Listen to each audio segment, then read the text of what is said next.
Hello students, मैं आप लोगों को इंडियन पॉलिटी के बारे में बताऊंगा। मैं घनश्याम केसरवानी आप लोगों का इंडियन पॉलिटी के क्लास में स्वागत करता हूं। इंडियन पॉलिटी आप लोग भारतीय संविधान आप लोग जानते हैं कि सिविल सेवा में आपके लिए एक महत्वपूर्ण विषय है और ये प्री मेंस में क्वेश्चन पूछे जाते हैं।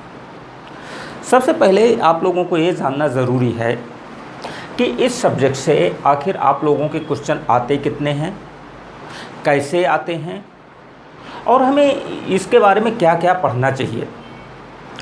जैसे आप लोग जानते हैं कि आपका ये जो एग्ज़ाम है वो 3 स्टेप में है, प्री, मेंस और इंटरव्यू। जब आप प्री देते हैं तो इंडियन पॉलिटी जो 2011 के बाद ये फर्स्ट पेपर में है, इससे लगभग 15 से 22 क्वेश्चन आप लोगों के आते हैं और ज़्यादातर इसमें आप लोगों के करंट से क्वेश्चन जुड़े हुए होते हैं, यानी जो आपके सिलेबस में होता है और साथ साथ जो घटनाएं वर्तमान में हो रही होती हैं। जैसे मान लीजिए संविधान संशोधन आपके सिलेबस में है और कोई नया संशोधन हुआ है, नागरिकता आपके सिलेबस में है लेकिन नागरिकता से संबंधित कोई इशू देश में आया है, आपके ऐसे क्वेश्चन पूछे जाते हैं। फिर मेंस की बात आती है। आप लोग जानते हैं कि मेंस में 4 पेपर हैं। 4 पेपर में इंडियन पॉलिटी ये सेकंड पेपर में है। सेकंड पेपर 4 भागों में बटा है। एक तो इंडियन पॉलिटी है, गवर्नेंस है, सोशल जस्टिस है और आईआर है। इन 4 भागों में बटा है। अगर मैं कहूँ तो लगभग 180 से 190 नंबर के क्वेश्चंस आपके पॉलिटी और गवर्नेंस से होते हैं, जो मेंस में आपको लिखना होता है, डिस्क्रिप्टिव होते हैं। साथ साथ आप इंटरव्यू देते हैं जहां से आपका फाइनल सिलेक्शन होता है। इंटरव्यू में भी अगर आप देखें, ज़्यादातर क्वेश्चंस एडमिनिस्ट्रेटिव या पॉलिटिकल घटनाओं से आते हैं। मैं कहूँ कि ये ज़रूर 250 नंबर का है, लेकिन ये आपका एक अच्छा स्कोर करवाने में मदद करता है। आप लोगों का 250 नंबर का एक लेख आता है। लेख में भी एक लेख आपको राजनीतिक या प्रशासनिक मिलेगा।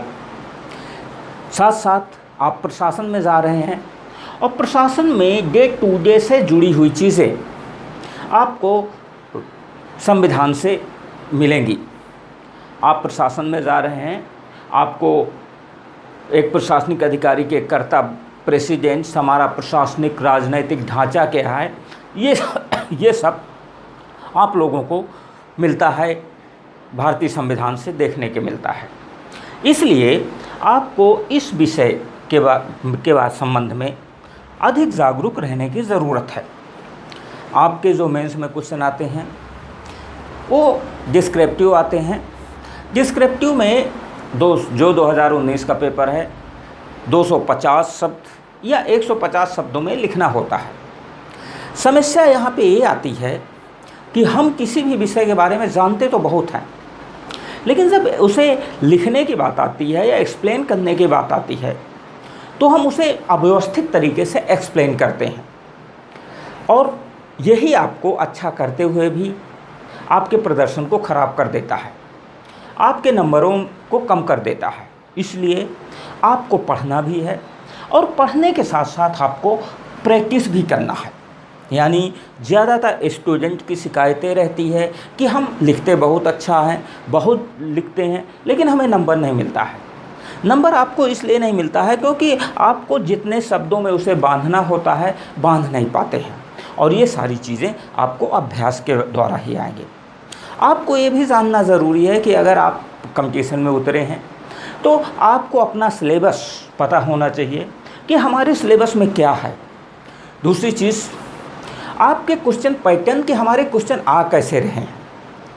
अगर आपको सिलेबस पता है, आप सही दिशा में चल रहे होते हैं, आपकी तैयारी बहुत अच्छी होती है, क्योंकि आपकी गेन करने की क्षमता या आपको अपने मैटर को कलेक्ट करने की क्षमता बेहतर तरीके से आ जाती है। जब मैगज़ीन पढ़ रहे होते हैं, जब न्यूज़पेपर पढ़ रहे होते हैं, उन सारी चीज़ों में आपको अपने मतलब की चीज़ें मिल जाती हैं।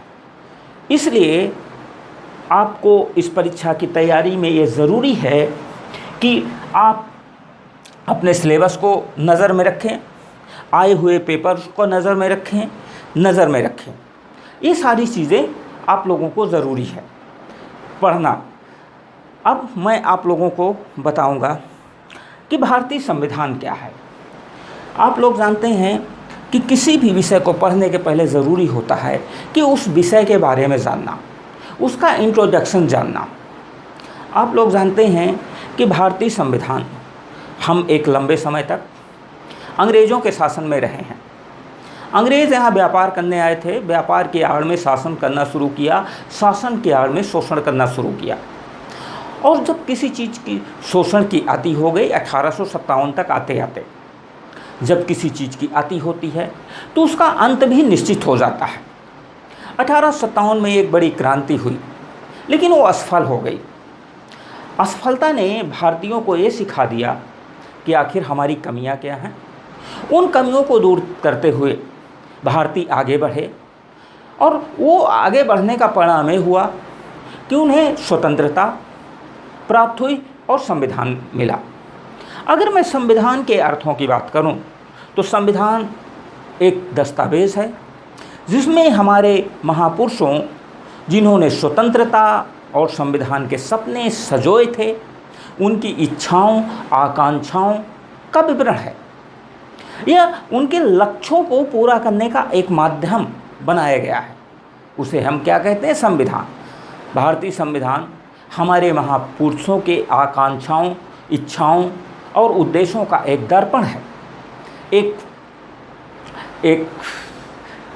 व्याख्या है, एक दस्तावेज है।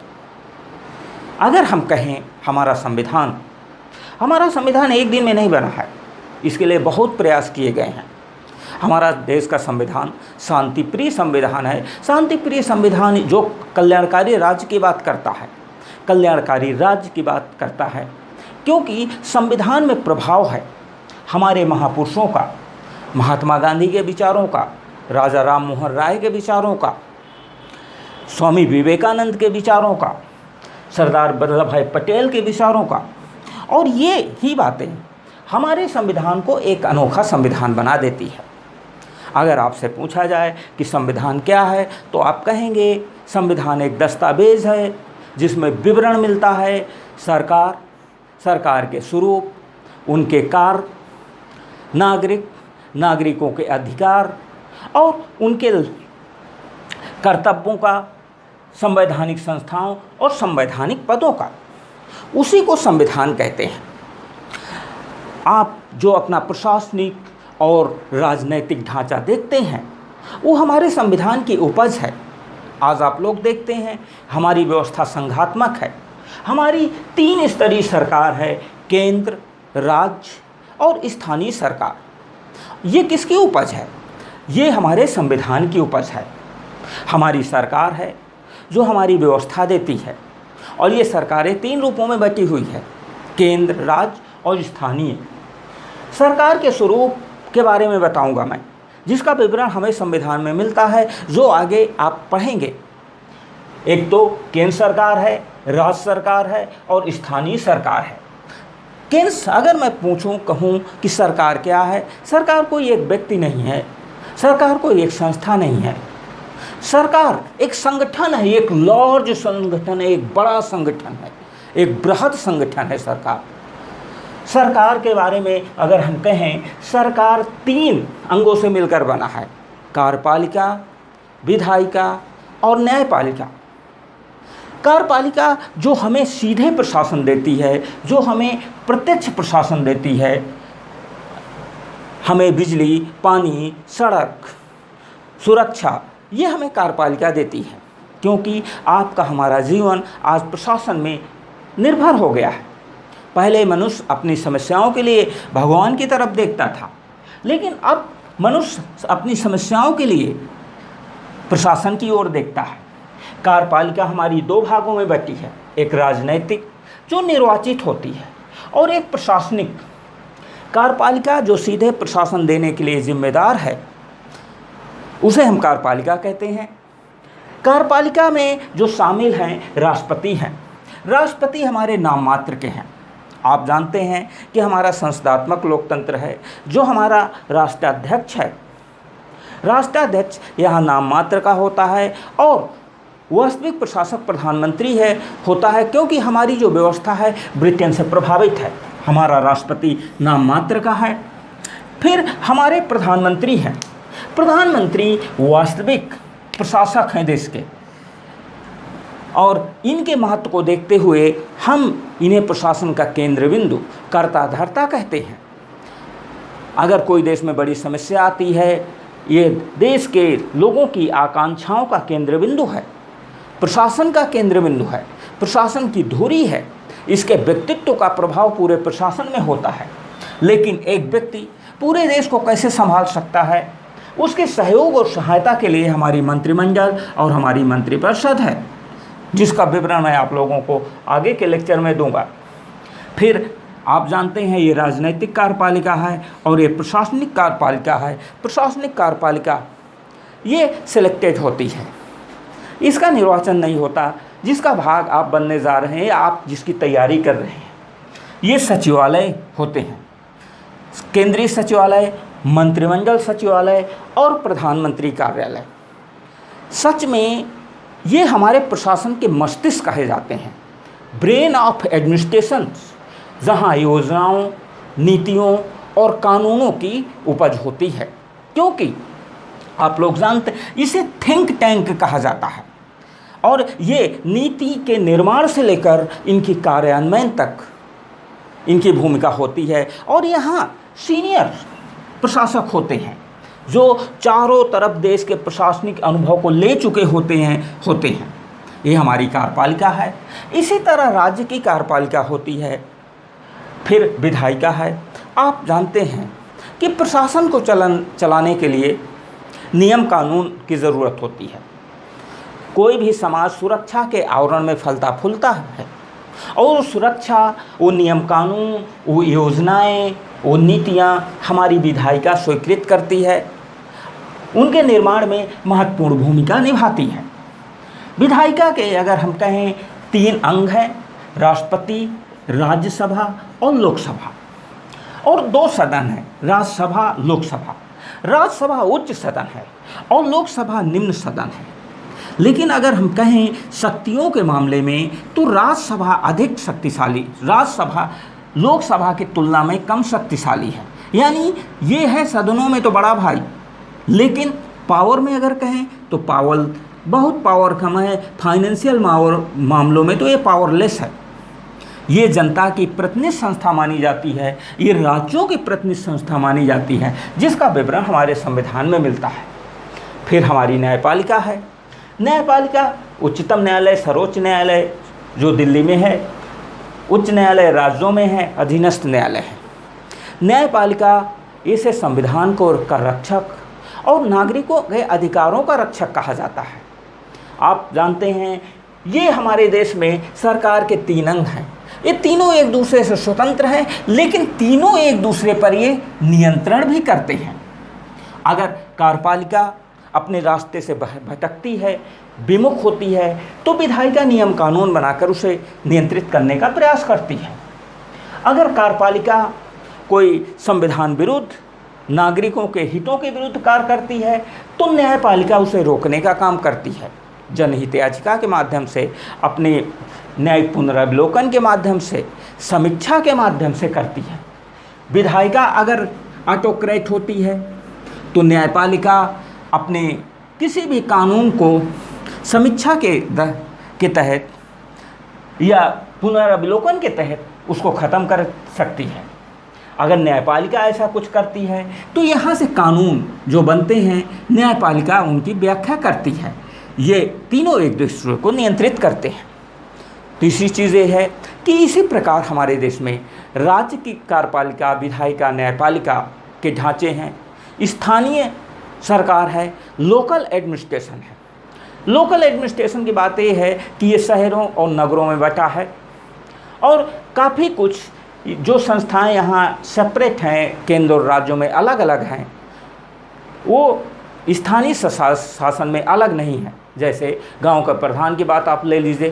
गांव का प्रधान न्याय भी करता है, कानून भी बना देता है, छोटे मोटे, और जो नीतियाँ योजनाएं होती हैं बना के उनको इम्प्लीमेंट भी करता है। मैं ये सारी चीज़ें इसलिए बता रहा हूँ कि ये हमारे संविधान में मिलता है, और इन सारी चीज़ों का जो विवरण आप लोगों को बताया जाएगा।